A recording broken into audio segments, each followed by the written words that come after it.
I'm Dr. Samantha Sutton, and today I want to help you get a leg up on mastering your time.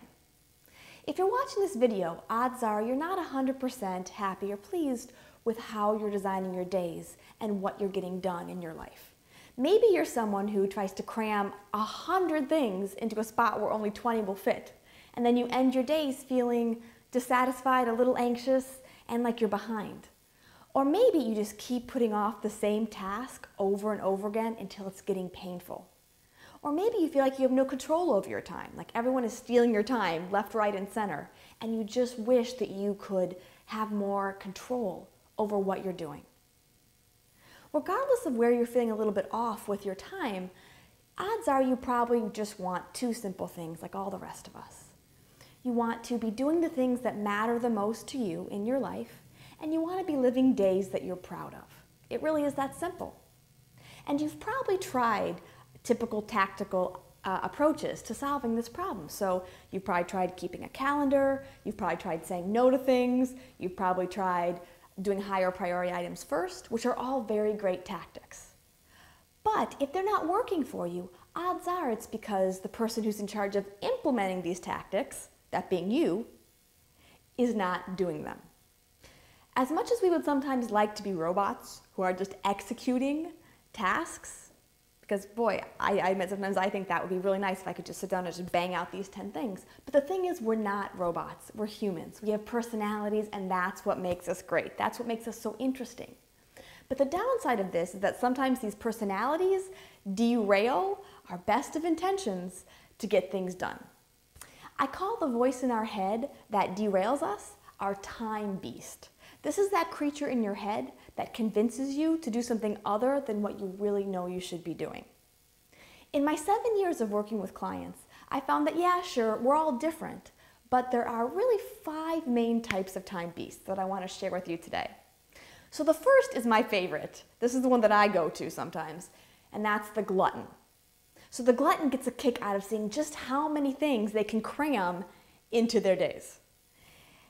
We may get a few things done, or maybe get a lot of things done, but the problem is we end our days feeling dissatisfied, behind, anxious, on edge, and also maybe are not doing our highest priority items in that mad rush to get a lot done.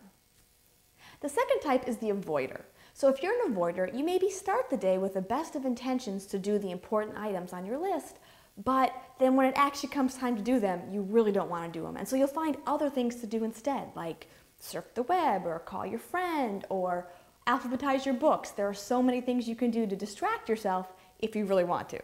Then at the end of the day, you feel like, where did the day go? Because you didn't get done what you needed to get done.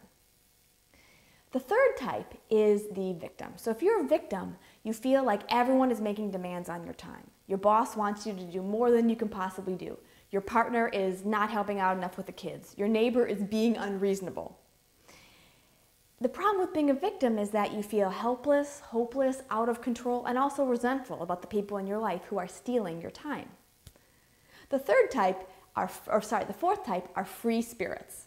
So free spirits don't like plans or structure. They like to be spontaneous. They hate rules, and they will defy anyone who tries to make them stick to a schedule or adhere to a rule.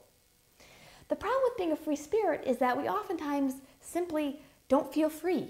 Because even though we have the illusion of freedom, these tasks that we're not doing weigh on us and interrupt our ability to enjoy all this freedom that we supposedly have. The final type of time beast that I'd like to share with you today is the princess or the prince. If this is you, then you don't want to do what you don't want to do, and no one's going to force you to do it, period. So while you may have fleeting moments of pleasure, the problem with this is that you don't do the real deep work that gives you true satisfaction in your life. I want to ask you now, which one of these is your time beast, or do you have a couple of them? If you don't know, take a minute and ask yourself the question, if I don't follow a schedule, why not? What is the voice in my head that justifies not following that schedule?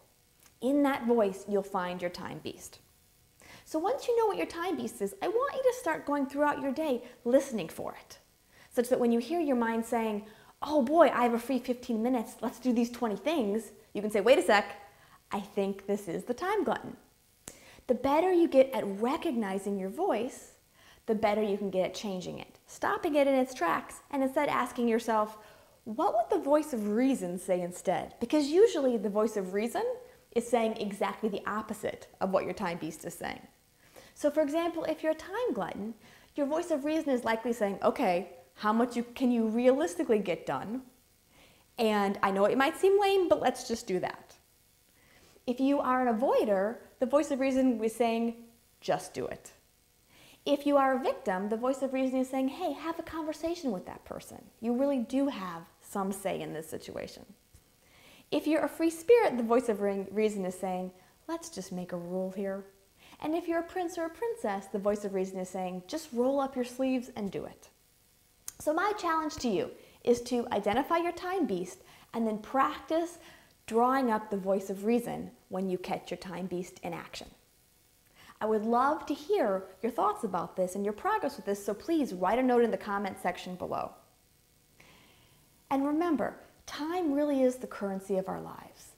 And so if you want to build a great life, you have to learn how to tame your time beast and master your time. What could be more important? Thanks for joining me, and I'll see you next time.